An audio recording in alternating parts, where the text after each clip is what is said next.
চলুন এবার তাহলে একটু অঙ্ক করি। ধরুন আপনি একটি জনপ্রিয় জাপানি সেডান গাড়ি কিনতে চাইলেন। সাধারণ পেট্রোল ইঞ্জিনের মডেলটির দাম কত? হয়তো ৩৫-৪০ লাখ বা ৩০ লাখ। আর একই মডেলের হাইব্রিড ভার্সনটির দাম ৪৫-৫০ বা ৫৫ লাখ। তাহলে ওইদিকে ধরলাম ৩৫ আর এখানে ধরলাম ৪৫। তাহলে পার্থক্যটা কত আসে? ১০ লাখ টাকা। এখন কোম্পানি বলছে হাইব্রিডের তেল খরচ অর্ধেক। সাধারণ গাড়িতে যদি আপনার মাসে ১৫,০০০ টাকার তেল লাগে, হাইব্রিডে লাগবে ৭,৫০০ টাকা। মাসে বাঁচছে কত? ৭,৫০০ টাকা।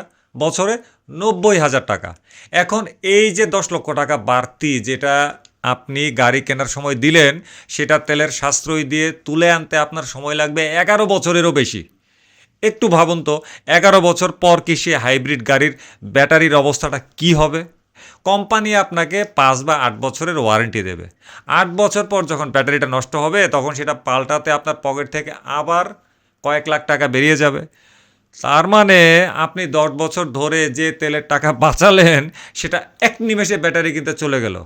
লাভ কার হলো? আপনার? না, না, লাভ হলো কোম্পানির, যারা আপনাকে একবার গাড়িটা বেচলো।